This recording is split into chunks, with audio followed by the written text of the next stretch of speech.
Hi guys. Before you dash ahead to see the video you've clicked on, and I hope you do enjoy it. This is Tony here from Metal Ruse. I just want to say thank you for coming to watch the video, but also while you're at it, could you please like and subscribe? And then you'll get much more of the similar content you're looking for in the future and easy access to that too. But not for me. Enjoy the interview. Ryan from Mother, right? That's nice to have a chat with you. Um, hmm And you're coming into Australia for is it the first time? Second time Second time. we came, was it the end of 2022 or the beginning of 2023? It's all a blur, but we've been once before. Right, right. So and was it a good reaction to from the audiences here? Yeah, amazing. Yeah, we had such a blast and we're delighted by the energy of the Australian fan base. Really couldn't ask for more. Yeah, I mean I was looking at the dates. So you're doing Adelaide, Brisbane, Melbourne, Sydney, and Perth in November 16th, 17th, 16th, 19th, 21st, and 23rd and 25th. That's a good tour. That's a lot of traveling. It's a big country to travel over that short period. Yeah, So I mean, we're from Canada, so we're used to traveling far and wide from one gig to the next.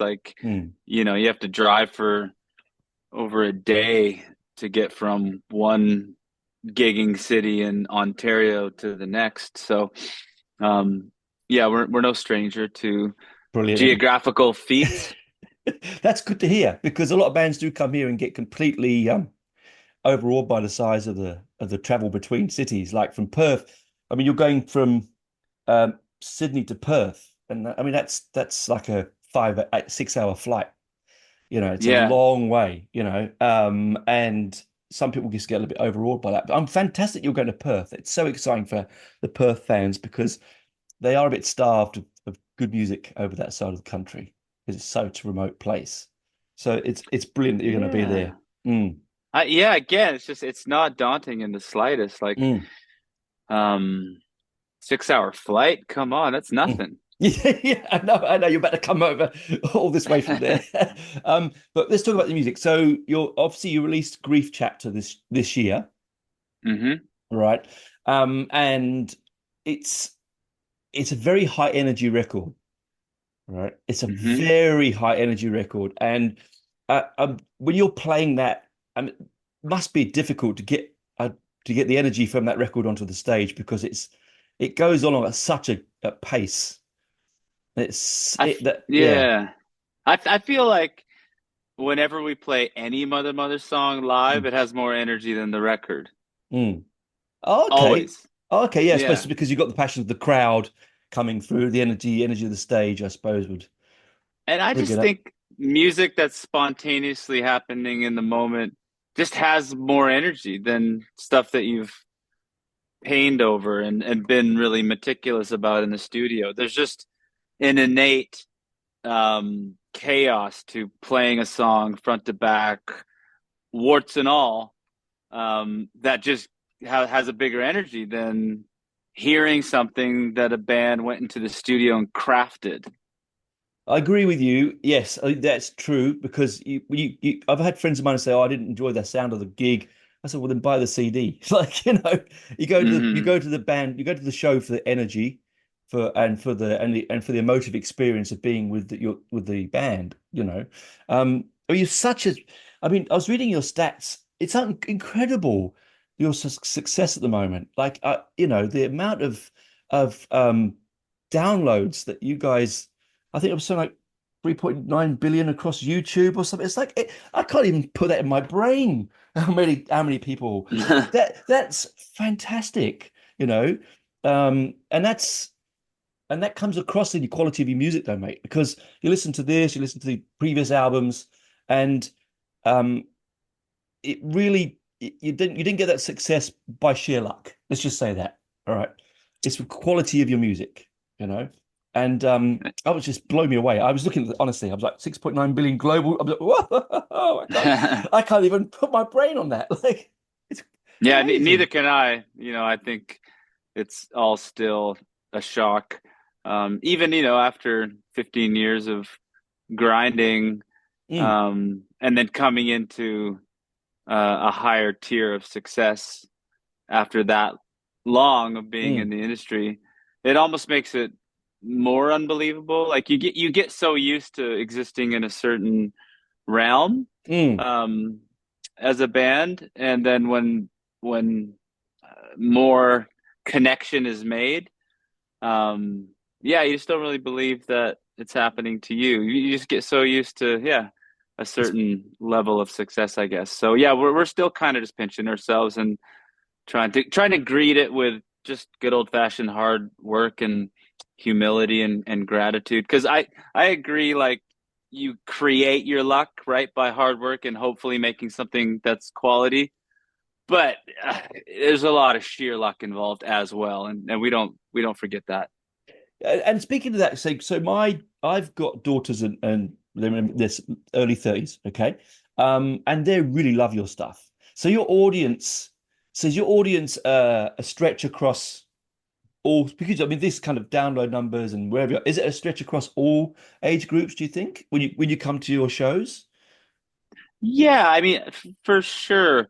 But I think right now in this moment, there's a lot of younger folks. Like the whole TikTok explosion Ah, that was generated by mostly like Gen Z kids at that time, like teenagers. mm, Um, but at the show, it's like it's a youth culture event really right now. But then you look out and there's parents and there's older people. They kind of are the minority. But I would say, yeah, it's cross generational. that's fantastic because your music has such different diverse themes. You know, you're not just a band that talks about one theme. Across all the albums, you have different things you talk about, lyrically particularly. I'm enjoying the Christmas ones you released recently. I found them Nice. very. I was like, how interesting is that? Because you released them in October, didn't you? We released Silent Night in October. We're way too early for a Christmas song to come out, but that's just the way it is. I Um, thought it was quite, it amused me. I thought it was fantastic. I mean, nice. it was, it chuckled, made me chuckle. And I know it's not meant to make you laugh. I just thought, oh, October, a Christmas song. But then it gave me more reason to look into your work more. Do you know what I mean? So people go, Yeah, oh, Christmas sure. song in October, why? And then you go, oh, let's have a look at the other stuff. And you look at all the other albums and you go, oh, okay. You know, I mean, yeah, Hayloft is so addictive. Like I have played that and played that and played that and played that. It's Uh, got such a Thank you. hook. It's got such a hook to it. Like it's really hooky. I don't know if you were going for that originally, but as a standalone song, it's probably my favorite I of. think when I wrote that guitar riff, it felt like a really awesome way in to a song. Like the riff Mm, carried the excitement. mm. I think that's always a good sign, just when the power of a riff, right? Like is Oh yeah. so powerful. And then filling out the words, that was almost like an afterthought, but it was really like guitar centric, Oh yeah. which was kind of different for us actually. But We're that's what I was such a thinking. vocal band. Exactly right. It really pulled me in. It was reminding me a bit of stuff like that Pill do, Public Image, and it's sort of like quirky, um, edgy sort of indie rock band sound, that sort of new wave effect. It felt Cool. like, and I was like, oh yeah, I love that stuff. That's right in my wheelhouse. And, Awesome. and so on this album that you're touring, Grief Chapter, it's quite dark themes, I thought. Um, is that something that just happened, or was it? I mean, it's a difficult one to work out where things come from, but it's quite a dark album compared to I think compared to your other albums. But I might Yeah, be I wrong. think like when you're writing a body of work, when I am anyway, it's like I'm just like antenna up, hoping that a theme of weight will appear. Mm. And it really like it doesn't really matter what, just so long as I go, okay, yeah, that's a great entrance into something thematic, something that's worth exploring. And yeah, there's just a couple of moments where death and mortality and grieving, they just appeared in the creative process, especially like finding the song Grief Chapter. it was like, oh, this is a title track. This is the closing track. Mm. Um, this is my theme. Like, hallelujah. Like, I'm so grateful that something appeared that is worth covering. So it's almost like it's not like you're picking and choosing, right? When you're writing, it's Mm. you're hoping and praying something worthwhile shows up and invites you into a topic. And Yeah. this time it just so happened to be death, which, honestly became more about a reflection on how to live, I think, more reverently and more gratefully. Yeah, I mean, I have to say, look, I lost my father earlier this year, and sometimes I usually try and stay away from themes of grief because it just brings, makes you feel. And I listened to the album and I really did. It was a lovely thing, though. It wasn't a thing of, oh, I've just remembered my father's passing. It was like it just made me feel I thought of him, afterwards. I took the album, I stopped the album, and thought of my dad. And I thank you for that because Mm. Oh, it was a really gentle way of talking about the subject. Like you said, it's positive in a strangely dark way, And well, yeah, thanks for sharing that. I just think yeah. it's like it's positive in like a sobering way. I don't know, to wake up to some of these truisms, right? Like we die, Mm, and in doing so, we have an opportunity to live. It's so intrinsically bound, like life and death. And if you ignore one, you get slapped by the other. It's just no getting oh, around it. no, So, so so true. to harness to make room for both and to live with both really close, I think for me anyway is makes life so much more richer. Whether or not you're happy, I think happy is not the goal, like, but rich, Mm, substantive, purposeful living is what I'm after. And yeah, reflecting on death as often as possible mm. is the most effective way to achieve that for me. I think it's very, very poignant for such a young man. I have to tell you, it's a great thing to Not say. so young. Oh yeah, but Yeah. but that shows across in your music. And that's why I think you are so successful and will continue to be successful because in a world of vanilla music and terrible production values, music like yours, it sings. It glows. Yeah, it really genuinely does. Like, I'm of an age where I used to listen to a lot of the early new wave stuff when it was like we had that crap music and then suddenly we had punk and new wave and it was all this sort of like like a feast for the Mm, ears. And you get that with yours. You hear separation in the music is brilliant. The production value is fantastic. You hear everyone doing their bit and I think you're going to be unbelievably great live. I'm shame I can't get there this time round, but maybe next time. But yeah, it looks.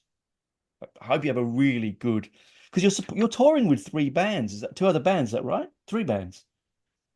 is it Ula, three? yeah, Ula, Ula for sure. Yeah. yeah, Total Tommy and Mid City. I think it is.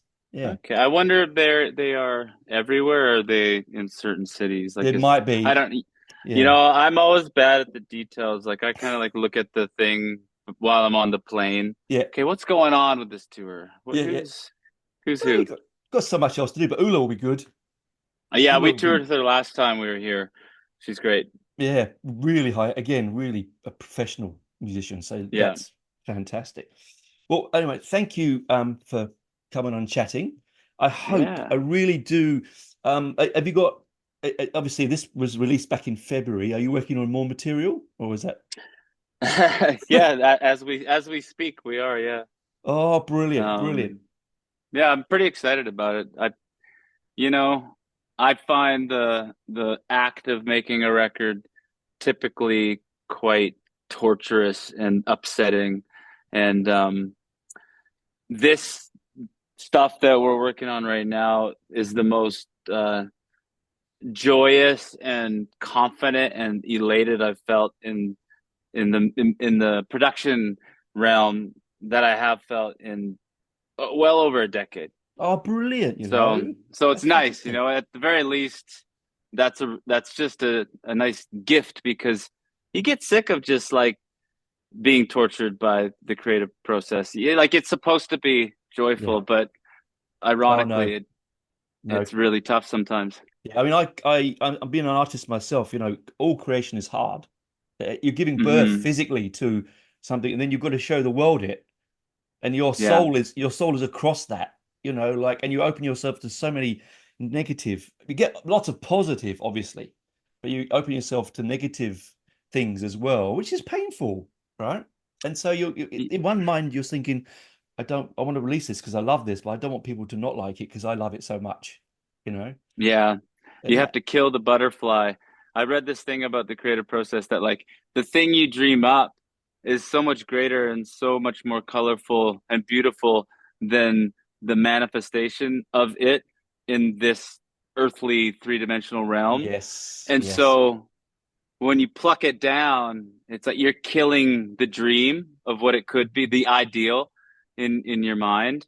But you have to. You have to murder the butterfly is the way this artist described it because you can't just let it fly free in your imagination. Like you have to pull it down, even though it's never gonna be as good as what you conceive. And it's that degradation Mm. of the concept to the the true manifestation that is just so hard to accept as a creative. Oh man, that's a brilliant way of putting it. Because I mean, I've always thought that you know, what I see here, or when I pick my guitar up, it's never like, you know, I want to be Hendrix, but I'm going to be someone completely different, right? In my head. Totally. All right. Oh dear. Well, okay. Good luck with the journey over. Thank you. Good luck with the tour and the new material you're working on. And I continuously hope you have great success because good music should be successful, and yours is great. So thanks for coming on, man, and I'll see you Thank you. soon. Thanks for all the positivity and kind words. Really appreciate it. Thanks for your Pleasure. time. Have an awesome evening, Oh, day. it's What time is it morning. over It's there? midday here. Oh, well, happy day to you. Yes. Okay. All right. See you, mate. See ya. Bye.